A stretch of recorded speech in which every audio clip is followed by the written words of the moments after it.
अस्सलाम वालेकुम। देखिए साहब, आज आप लोगों के दरमियान में आने की एक ख़ास वजह यह है कि आज हमारे मोहतरम बैरिस्टर असदुद्दीन ओवैसी साहब जो है रांची डिस्ट्रिक्ट में गए हुए हैं। झारखंड स्टेट, झारखंड स्टेट का जो रांची डिस्ट्रिक्ट है उसके अंदर एक बाई इलेक्शन हो रहा है। मंधार असेंबली कॉन्स्टिट्यूंसी का, ये बिल्कुल ट्राइबल कॉन्स्टिट्यूंसी है। तो ट्राइबल कॉन्स्टिट्यूंसी का वहाँ मंधार असेंबली कॉन्स्टिट्यूंसी में वहाँ पर बाई इलेक्शन होने की वजह यह है कि वहाँ के जो मौजूदा विधायक थे, वहाँ के जो भी एमएलए थे, जिनका नाम बंधु तिर्की थे, पहले ये इंडिपेंडेंट इलेक्शन जीते थे। उसके बाद में कुछ करप्शन, कांग्रेस ज्वाइन किए, फिर कुछ करप्शन चार्जेस में उनको सीट से हटा दिया गया। तो अब उन्होंने जो है कांग्रेस के कैंडिडेट है। जैसा कि आप लोग जानते हैं कि झारखंड में जो है मौजूदा जो है जेएमएम, आरजेडी और कांग्रेस की सरकार है वहाँ पर।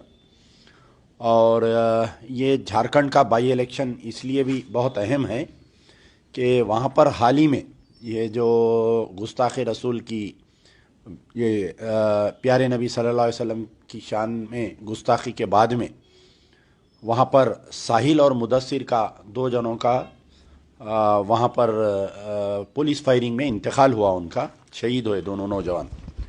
मैं थोड़ा झारखंड की हिस्ट्री आप लोगों को बताना चाह रहा हूँ। वहाँ पर असदुद्दीन ओवैसी जो गए हैं, वहाँ पर एआईएमआईएम उनकी पार्टी का कोई कैंडिडेट नहीं है। वहाँ पर जो बाई इलेक्शन चल रहा है जून 23 2022 को वहाँ पर इलेक्शन है और जून 26 को इसकी काउंटिंग होने वाली है। तो वहाँ पर कांग्रेस का एक कैंडिडेट है और बीजेपी का एक कैंडिडेट है। ये सीट जो है मंदार सीट पहले जो है बीजेपी की सीट थी ये, तो उसको ये इंडिपेंडेंट कैंडिडेट हराने के बाद में कांग्रेस को ज्वाइन किया था। तो दोबारा बीजेपी कोशिश कर रही है कि मंदार असेंबली सीट को हासिल करना। तो असदुद्दीन ओवैसी वहाँ पर गए हैं। पहले तो मैं ये बतलाऊंगा कि कांग्रेस के जो कैंडिडेट है वहाँ पर जो अनसीट किए गए एमएलए बंधु तिर्की, उनकी बेटी शिल्पा नेहा तिर्की को टिकट दिया गया है। और बीजेपी से जो है एक्स एमएलए जो पहले इलेक्शन हारे थे, गंगोत्री कुर्जियान एक्स एमएलए को बीजेपी का टिकट दिया गया है। कांग्रेस और बीजेपी का कांटे का मुकाबला है, वहाँ पर सिर्फ 1000-2000 वोट का मुकाबला है। तो वहाँ पर एक बीजेपी का कैंडिडेट जो साबिका में मिनिस्टर भी था, देव कुमार दान, तो वो इंडिपेंडेंट इलेक्शन लड़ा है। तो असदुद्दीन ओवैसी मजलिस के कैंडिडेट की तायद में नहीं गए हैं, बल्कि बीजेपी के साबिका मिनिस्टर, बीजेपी के साबिका एमएलए देव कुमार दान की तायद में असदुद्दीन ओवैसी आज वहाँ पर मीटिंग करने गए। कल तक ये हुआ कि औरंगाबाद के जो कारपोरेटर्स थे शिवसेना को वोट दिए, शिवसेना एमएलसी इलेक्शन में, ये बात आप लोगों के सामने आई। हालिया में बिहार के 5 एमएलए किधर गए, क्या वोट करे, आप लोगों को मालूम है। महाराष्ट्र के 2 एमएलए, नाम तो बोले हम इमरान प्रतापगढ़ी को वोट दिए, लेकिन बाद में रिपोर्ट आई कि इमरान प्रतापगढ़ी के पास 44 वोट थे, 42 जीतने के लिए है। तो फिर एमआईएम के वोट किसको गए। तो आज जो है कांग्रेस की दुश्मनी में असदुद्दीन ओवैसी इतने अंधे हो गए कि जाके बीजेपी के साबिका एमएलए, बीजेपी के साबिका मिनिस्टर देव कुमार दान, पहले मिनिस्टर थे नहीं थे याद नहीं है मुझे, उनकी तायद में वहाँ पर आज जलसा कर रहे हैं। और वहाँ पर जाके गालियाँ किसको दे रही, वहाँ के कांग्रेस डॉक्टर इरफान अंसारी जो जमतारा के असेंबली कॉन्स्टिट्यूंसी के एमएलए है और झारखंड प्रदेश कांग्रेस कमेटी के सदर है। एक मुसलमान इनको कहीं भी बर्दाश्त नहीं होता। झारखंड में एक मुसलमान को वहाँ पर जाके इन्हों गालियाँ दे रही, बोल रहे हैं कि तुम्हारी वजह से जो है बच्चे पुलिस फायरिंग में मर गए। तो मैं वही असदुद्दीन ओवैसी से ये पूछना चाह रहा हूँ कि आलेर में हैदराबाद के 5 बच्चों को 7 अप्रैल 2015 को आलेर में इनकाउंटर में मार दिए। असदुद्दीन ओवैसी की कॉन्स्टिट्यूंसी के एमएलए है, कॉन्स्टिट्यूंसी के बच्चे हैं। हिंदुस्तान में ऐसा कहीं नहीं हुआ कि जुडिशियल कस्टडी में किसी को मारे।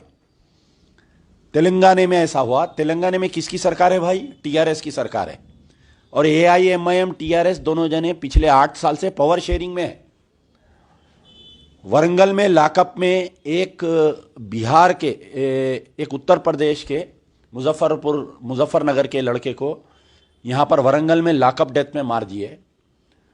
तो असदुद्दीन ओवैसी पिछले 8 साल में एक मरतबा भी पार्लियामेंट में आलेर एनकाउंटर में जो बच्चे, मुस्लिम बच्चे, उनके हलके के, हैदराबाद पार्लियामेंट हलके के बच्चे, उनके भाई असद अकबरुद्दीन ओवैसी के हलके के बच्चे मरे, कभी नहीं उठाए आवाज़।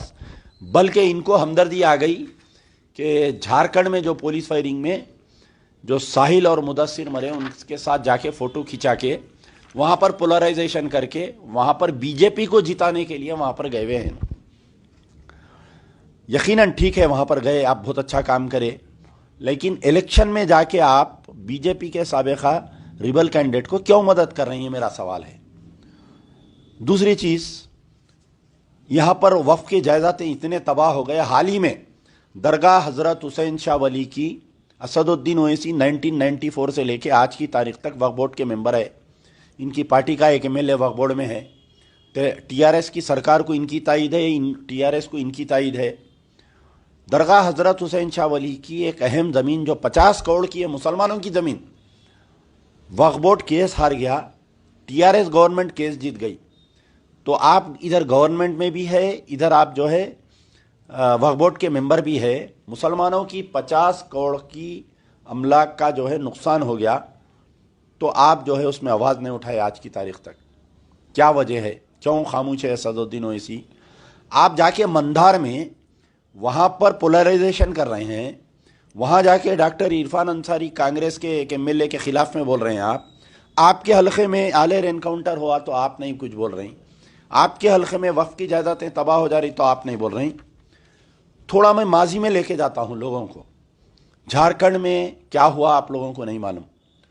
2002 में मैं समझता हूँ ये स्टेट बना, और मुसलसिल 2008 या 9 से लेके 2018 तक बीजेपी की गवर्नमेंट थी। वहाँ पर पूरे हिंदुस्तान में सबसे ज़्यादा मॉब लिंचिंग में मुसलमानों को अगर मारा गया तो बीजेपी रूल्ड स्टेट झारखंड में मारा गया था।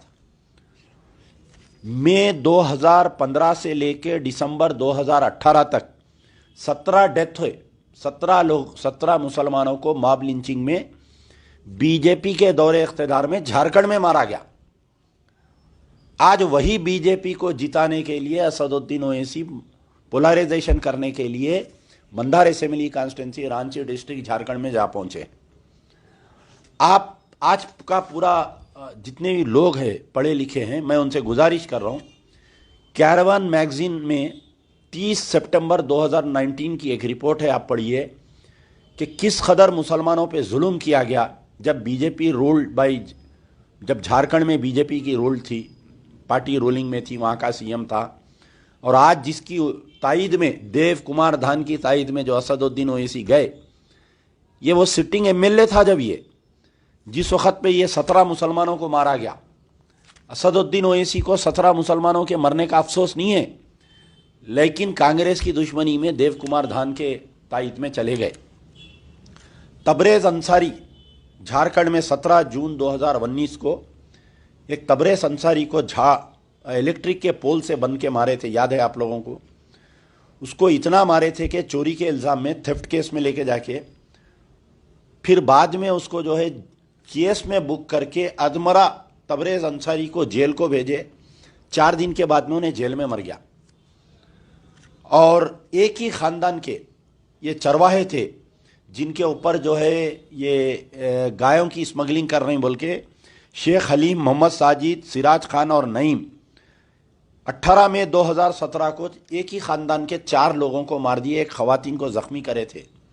ये भी झारखंड में बीजेपी रूलिंग स्टेट में हुआ।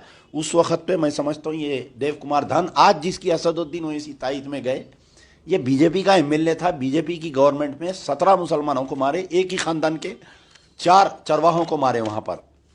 तो आज असदुद्दीन ओवैसी यानी उसके बाद में और कई लोग हैं, जुमला 17 लोगों को मैं बोल रहा हूँ कि 30 सितंबर 2019 की कैरवान मैगजीन का रिपोर्ट निकालिए, निकाल के पढ़े तो मालूम होगा कि किस कदर 5 साल में मुसलमानों पे जुल्म हुआ। ठीक है, आपको कांग्रेस से दुश्मनी है, कांग्रेस बहुत ख़राब जमात है, आप जाइए वहाँ पर, लेकिन आप दूसरे स्टेट में जाके वहाँ की मुस्लिम क़यादत को कमज़ोर करने का क्या है आपको बताइए, आप क्या हक़ पहुँचता आपको बताइए। आप हैदराबाद में हाल ही में यहाँ पर गुस्ताख़ रसूल के ऊपर लोग मुसलमान एहतजाज करे तो आपका जहाँ पर एमएलए है नामपल्ली कॉन्स्टिट्यूंसी और कारवान कॉन्स्टिट्यूंसी के दरमियान में जो मेहदीपट्टनम पे यहाँ की तेलंगाना की पुलिस, हैदराबाद की पुलिस लाठीचार्ज करके कई नौजवान बच्चों को ज़ख्मी करे। आपके स्टेट में यहाँ पर कई वाक़यात पेश आ रही, मक्का मस्जिद में बम धमाका हुआ, खातिल बाइज्जत बरी हो गए, आज तक असदुद्दीन ओवैसी नहीं बोल रहे। यहाँ पर मैं समझता हूँ निर्मल के आगे कोई गांव में जो है वहाँ पर जिंदा जला दिए, वटोली में 5 मुसलमानों को जिंदा जला दिए, खातिल बाइज्जत बरी हो गए, असदुद्दीन ओवैसी तुम्हारे मुंह को लकवा हो गया, तुम नहीं बोल रहे, तुम जाके जो है तबरेज़ अंसारी की वो इरफान अंसारी के ख़िलाफ़ में, एमएलए के ख़िलाफ़ में वहाँ पर बोल रहे हैं, साहिल और मुदस्सिर के नाम पे तुम वहाँ के मुसलमानों को भड़का रहे हैं जाके। अरे तुम्हारे तेलंगाना में तुम्हारी कॉन्स्टिट्यूंसी में हो रहा ना जी, तुम यहाँ मुंह नहीं खोल रहे हैं। यहाँ पर तुम झारखंड को गए, आज उत्तर प्रदेश में, आज उत्तर प्रदेश के मुसलमानों के दिल पे हाथ रखकर पूछो आप कि उत्तर प्रदेश में आज मुसलमानों पे योगी का जो जुल्म हो रहा, अगर मजलिस इत्तेहादुल मुस्लिमीन वहाँ पर नहीं लड़ती, सियासी जमात है, लड़ने का सबको इख्तियार है, हमारे को एतराज़ नहीं है, लेकिन जो हालिया रिजल्ट है उसमें जो है 50 ऐसे सीट है जहाँ से समाजवादी पार्टी इलेक्शन हारी है, जो 1000 और 500 के उसमें है। 48 सीट ऐसे है जहाँ पर मजलिस का कैंडिडेट 100, 200, 500, 1000 वोट लेके समाजवादी पार्टी के विनिंग कैंडिडेट को हराए और बीजेपी के कैंडिडेट को वहाँ पर जिताए, जिसकी वजह से योगी सरकार बनी। अगर आज योगी मुसलमानों पे जुल्म कर रहा तो इसके राज जिम्मेदार असदुद्दीन ओवैसी है या नहीं है बताइए। असदुद्दीन ओवैसी झारखंड जो गए हैं, जो मंधार में गए हैं, वहां पर वोट पोलराइजेशन करके बीजेपी के कैंडिडेट को जिताने के लिए गए हैं। मैं तमाम मंधार के मुसलमानों से अपील करूंगा, क्योंकि वहां पर के हालात बहुत नाजुक है। जो मंधार कॉन्स्टिट्यूंसी है वहां पर 3,54,000 वोट है, 1,75,000 वहां के ट्राइबल वोट है, सरना वोट है, 74,000 हिंदू वोट है, 70,000 मुस्लिम वोट है, क्रिश्चियन वोट 30,000 है, यानी 1 लाख वोट है माइनॉरिटी वोट। माइनॉरिटी वोट जो है, अगर वहाँ पर ये इंडिपेंडेंट कैंडिडेट जो साबिक़ा बीजेपी से जिसका ताल्लुक़ है, जिसको एमआईएम तायद कर रही है, अगर इन्हें एक 5,000 भी मुस्लिम वोट ले लिया तो वहाँ पर बीजेपी का जीतने के इम्कानात है। तो बराए करम जितने मंदार असेंबली कॉन्स्टिट्यूंसी के मुसलमान हैं, मैं हैदराबाद से अमजदुल्ला खान बात कर रहा हूँ, ये आपको मैं इल्म दे रहा हूँ कि यहाँ पर के मुसलमानों के लिए असदुद्दीन ओवैसी टोटल फेलियर है।